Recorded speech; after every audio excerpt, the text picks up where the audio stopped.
Nerds Out of Water is a podcast brought to you by myself, Michael Lobb, and David Camus. We're two good friends who have partnered on and off in different companies for the last 20 years. Michael runs TeamScale, who helps scaling companies keep their technologies on track. Don't get him started on Industry 4.0. And David runs One Bright Cloud, where he heads up a team of techs and futurists. They look at autonomous vehicles, AI, and digital transformation. We challenge our own perspectives and we try to see things from each other's perspective. You don't need to agree with what we're saying, but after you've listened to this podcast, we hope you'll have an idea. Michael, my guest today, is someone whom I respect greatly. He's built an amazing business across 3 continents while raising 4 very young children with his unbelievable and incredible wife. I first met him while he was working doing cost analysis on a multi-million-dollar program that I was leading in early 2000s. He left me to start up his own dog business, a dog family holiday home, and then he moved into Neon Signs, and that was in 2015. Neon Poodle has been highlighted in the Elle magazine. Elle is a worldwide lifestyle magazine for those non-nerd people out there. Wait, With so his it's got articles about celebrities and stuff? It's a celebrity, yes. It's a very well-known magazine. Something that you and I probably wouldn't be in. Not yet. I don't think that I've ever read that magazine. And with his mandate, Life is Colourful, he is here today. I'm really proud to introduce my good friend, director, owner, and entrepreneur, Jason Gibson. You're listening to Nerds Out of Water with Michael Lobb and David Camus.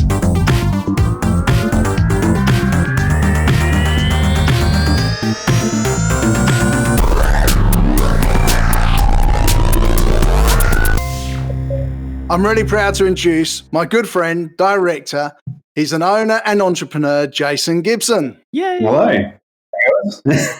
Hey, how are you? Very well, very well. Very busy. Been good. You're good? Yeah. Okay, I'm glad to hear. It's been really hard over the last few months for everyone. I hope your family and you're very well. Yeah, we are. We are very well. It's just having the challenge of having the kids home all the time is an interesting beast to tackle. Are both your families in Australia, or are you spread around the world? No, we're both in Australia. So we're lucky we have a bit of support to help us out with the kids. Because having 4 of them is quite a challenge. Yep. I'll repeat that. He's got 4, the same as me, before anyone else puts me out of it. Yeah. And then I took on an extra 3, so I've got 7. Yeah. No problem. Yeah. So, Jason, I've known you for quite some time. You've got a large tech background, and I spoke about the big programs of work we were working on back in the early 2000s. How the hell do you go from the big programs to dogs to custom neon? Look, it's an interesting question. I've always had, ever since my father sort of instilled in me, that we've always had a bit of an entrepreneurial background. So, whilst I've always been doing IT projects and rolling these things out, I've always had this sort of the back of my mind. Always wanted to do something and work for myself, and which I have been doing on the side for many years. So. I guess it's been an interesting ride, that's for sure. We've been through a few different businesses now, from pet sitting through to custom neon, and being one of the biggest neon providers in the world. Tell us what is custom? What is Neon Poodle? How good are you?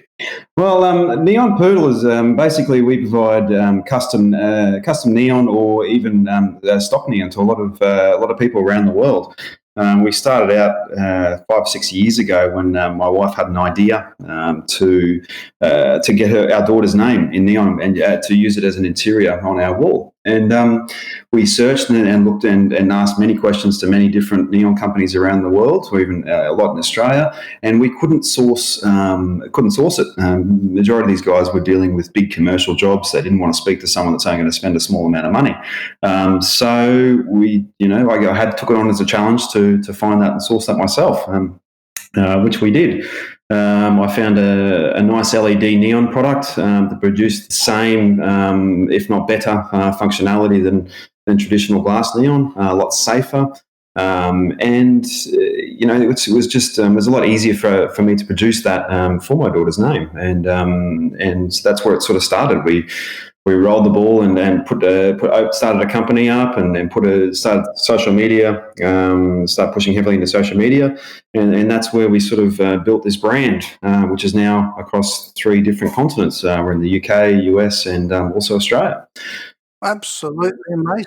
Yeah, it's been a very interesting ride. We've been through a lot of challenges with the product, but we've come out the other side. I think we are one of the biggest in the world now, which provides a lot of services to people at home that want to get their names in lights, or even businesses and commercial work. We do a lot of commercial work as well. So yeah, it's just we provide it to anyone that wants a bit of bit of lighting in their house. That's what we do. So these are neon lights like the tubes we have in multicolours, in the shapes of names and figures and anything you can think of, is it? Yeah, anything you can think of. We can do anything, any names, logos, any sort of weird or wonderful name or word. We've done many different words that I probably couldn't repeat on this podcast. Oh. You can say whatever you like, it's fine. I have to say, I did see one of yours in, I think, the US, and it said, "I love you." Yeah, yes, yeah. There's been a few of those around for. It becomes quite a common little thing we create for weddings. People tend to use the F word quite a bit, which is quite nice. It's how to express yourself. It is. Apart from, you obviously are on Instagram, but I don't see you on a lot of other social media platforms.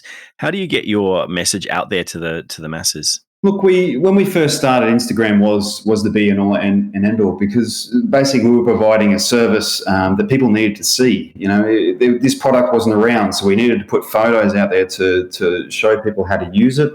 What it looked like, and Instagram was the platform that gave us that opportunity to really push hard and show the masses how this thing looks. We're not heavy into Facebook and all the other new social media platforms. That's probably just due to time, to be honest. It's only there's only a few of us. My wife and I are primarily the ones that work in the business, with a few outsourced assistants, but we just haven't had the time to really push into those markets, and I don't think we really need to. We've grown a business, that sells thousands upon thousands a year of custom neon signs just through primarily the Instagram source. So it seems to be working, and it's not something I really want to change at the moment because I can't invest the time into anything else. Yeah. You mentioned that you outsource. I've been in the outsourcing industry for a relatively long time now. In Vietnam, Philippines, and also working with a lot of outsourcing providers in India. And they're mainly for tech projects, obviously, but how does that help you, and how do you use outsourcing to make Neon Poodle a better product? Look, we went down the outsourcing path just because we've had staff in the past, and it does complicate things quite a bit, having to worry about people and managing the wage things in Australia and all that sort of stuff. So we decided to sort of stick to an outsourcing model. Look, we get graphics designers on demand when I need them. They could be from Sri Lanka, India, it doesn't really matter, as long as they can produce what we need. I use a graphics designer in China that assists me with the designing of our custom neons.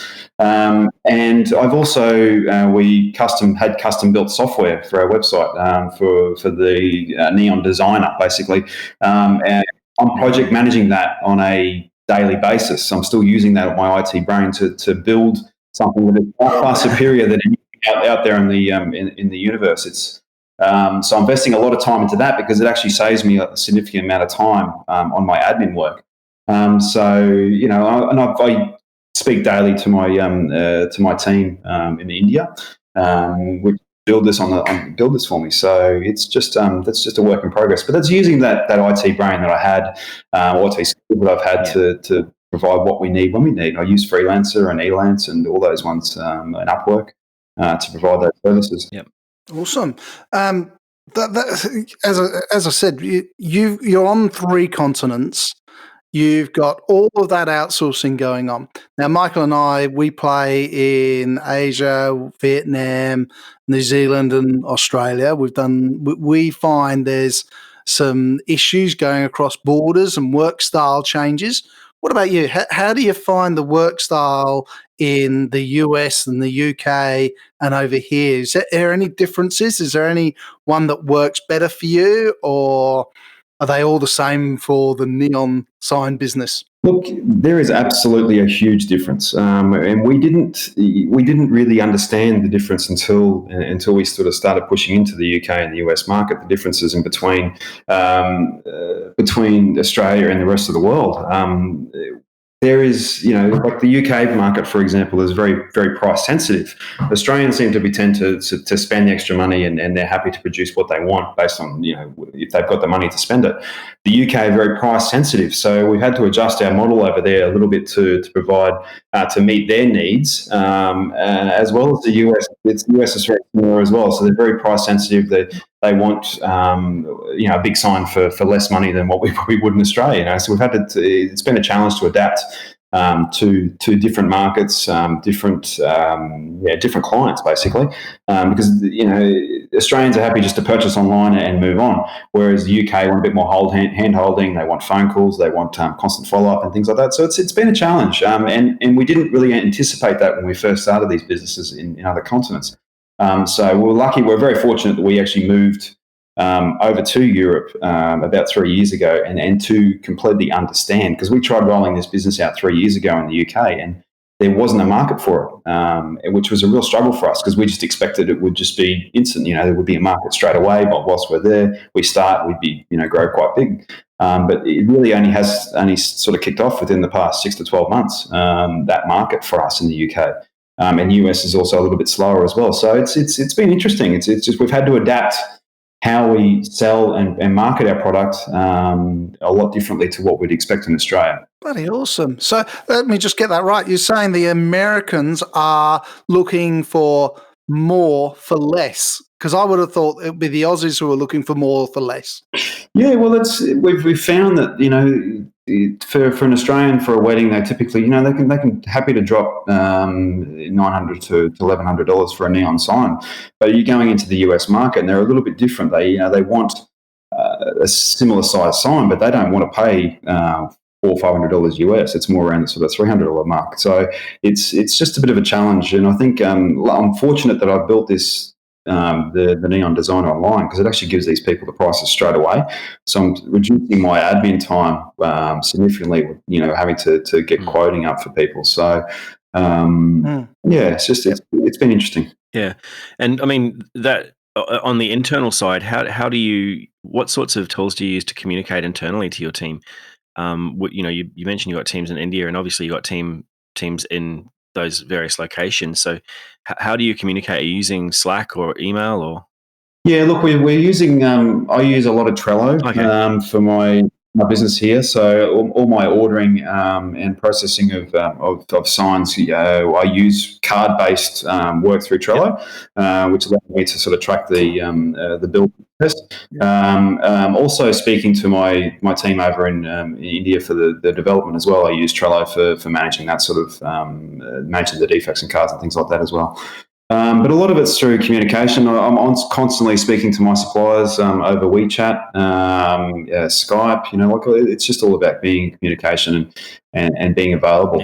Which obviously that means I'm available for 18 hours a day. But I'm there to answer questions quickly. For my team. I've sent out I'll be away for a few weeks, and you can get me on Facebook Messenger, Skype, Slack, WeChat, WhatsApp, Viber, whatever you like. Just add me. Exactly. Yeah. It does become a bit like that. The constant different managing of apps and communication between apps. It's quite interesting, because I constantly speak to my accountant and things like that in the UK through WhatsApp as well. So it's just having so many different apps to communicate with people. Yeah. Along those lines, like what's changed over the years for you? Like obviously you were doing projects with David back in the days of black and white television. You know, Wait. I think it was colour when I first yeah, started. me too. What tech has changed over the last few years for you in your industries? Because you've been in 3 industries in the last 10 years, more or less. Yeah, look, it's a lot of things has changed for me. I think it's just it's understanding the industry that you're working in. You can only get that through experience. Like when I was in the IT game, my last role was for a very high profile telecommunications company, and I was managing a massive transition project there. And it's just I had to understanding your stakeholders, which is very similar to what you're understanding with your clients with regards to the business.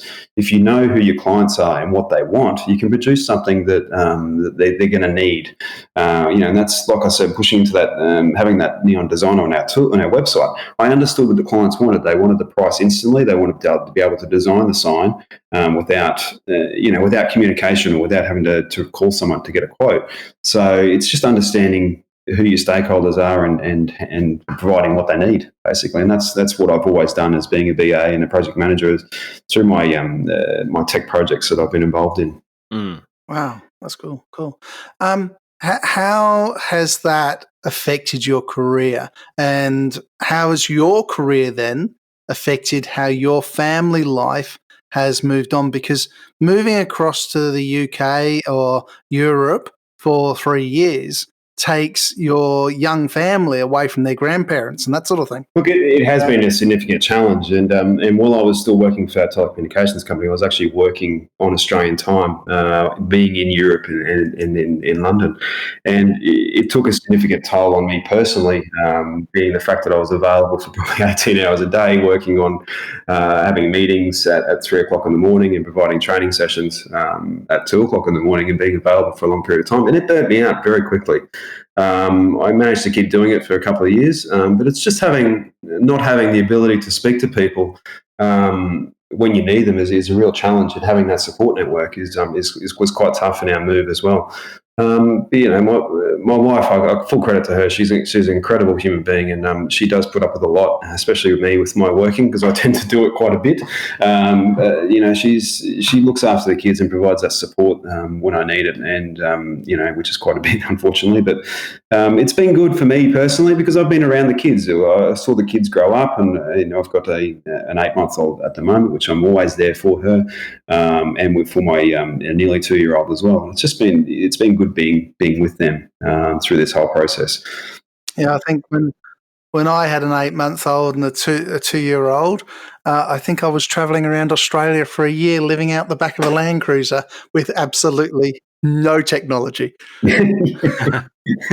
Yes, and that is also a challenge. Having technology there at the moment is a very big challenge because I'm answering messages whilst also trying to communicate with them, and it's hard to find that switch off point, that time in which you shouldn't be on and you need to focus on the kids. I've really struggled with that, having the IT project while I was running that, as well as the businesses. It's been a real sort of challenge, which I'm still facing, to be honest, trying to switch off and stay away from devices when you need to. Yeah, there's some really interesting articles at the moment about if you don't switch off and you don't have boredom time, your brain doesn't have time to actually think of new ideas. And I was only listening to something in the last couple of days, and I have now turned off all my notifications apart from one set of emails and WhatsApp, and I don't look at my phone as much. And it's really interesting to go through it. Normally, I'd be picking up my phone probably 10 times an hour. I think it's 91 times an hour. So it's just amazing how many times people pick them up. So if you were talking to someone who was considering going into a business for themselves, what do you think, what do you consider would be challenging for them? Look, taking that first step is always the hardest.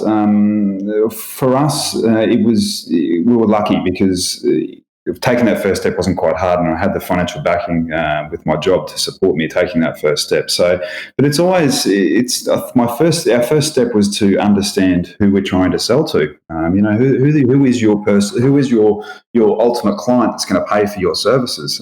That's our first point.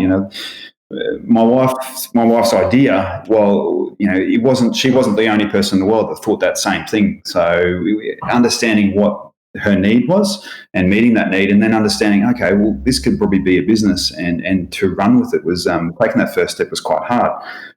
You can source anything in the world. You can come up with any idea in the world, and you can find someone that can support you to do that. It's just also spending the time and effort to do that.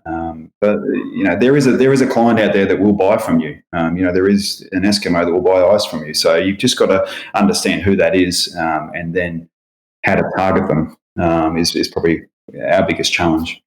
Wow. I've just got one more question before we go into a couple of other little things.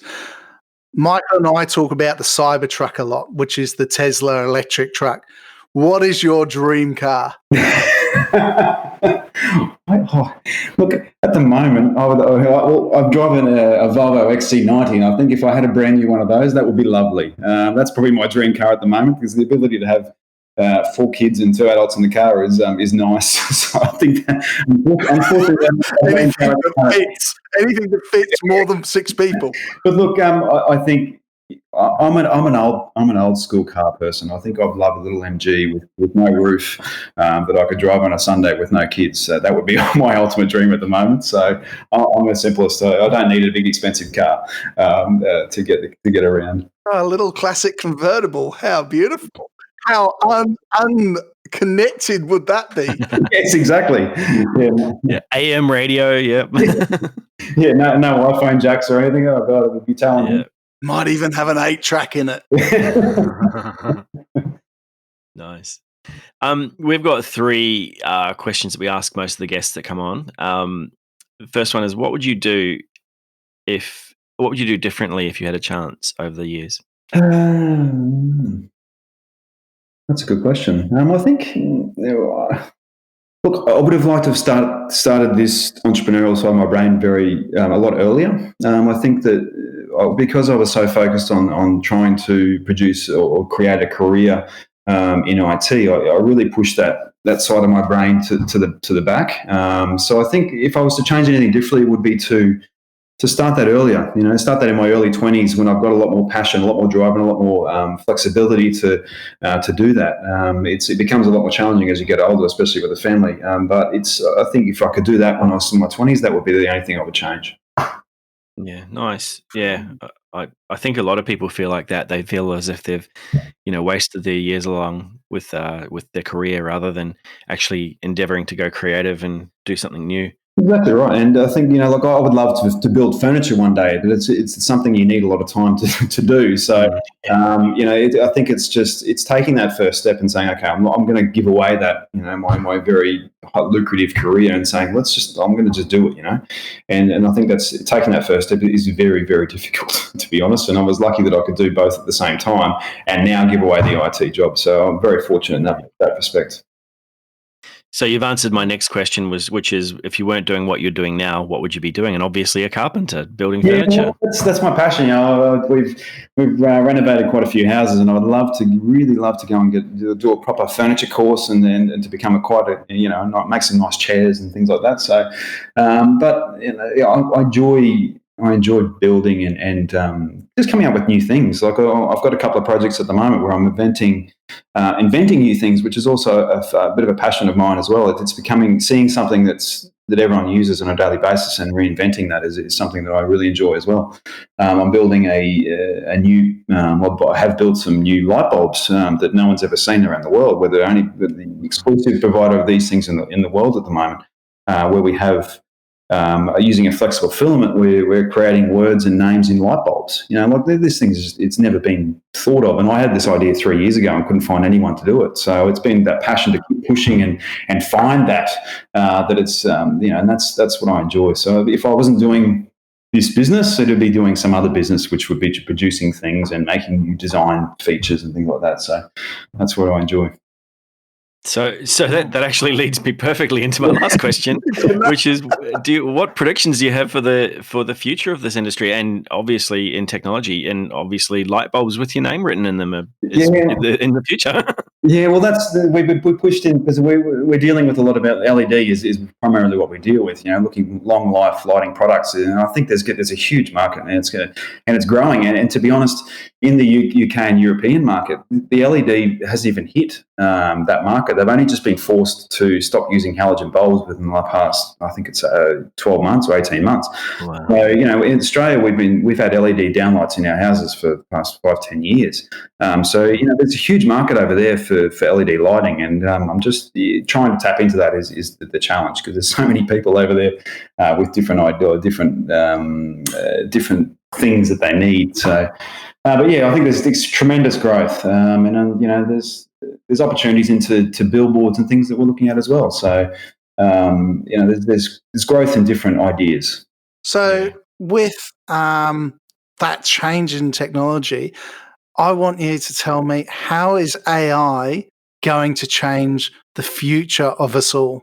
Look, one of the things I've been looking into recently, David, is a lot around billboard and marketing. I think, because you see big billboards on the side of the road, and you don't see a lot of small billboards that you can see and utilize with regards to AI. You can people walking down the street, you can start selling them products that they want, or they're thinking about through the AI technology. I think is where you could take that. So I think the AI, from my side of things, I think marketing is huge, a huge development area for that technology. So it's just understanding how to use that and tapping into that market. Awesome, because I believe we're going to be moving into very different homes in the new era as we move out of this COVID-19 state. Yeah. But I'd like to say thank you very much. Thanks for being here. You have been an awesome guest. I don't mind talking about my business. It's fun. I enjoy what we do. So. Oh, no, we're more than happy to promote your business. Thank you. Look after yourself and look after your family. And we wish you the very, very best of success in the future. Thank you very much. Appreciate the opportunity.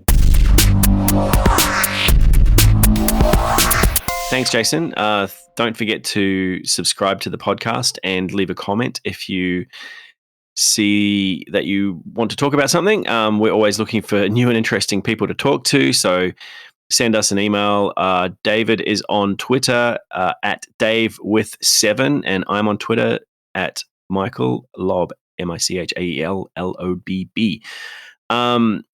Reach out. We'd love to hear from you. Thanks, everyone. Thanks, David. Like us and comment. Yeah. Thanks a lot. Bye.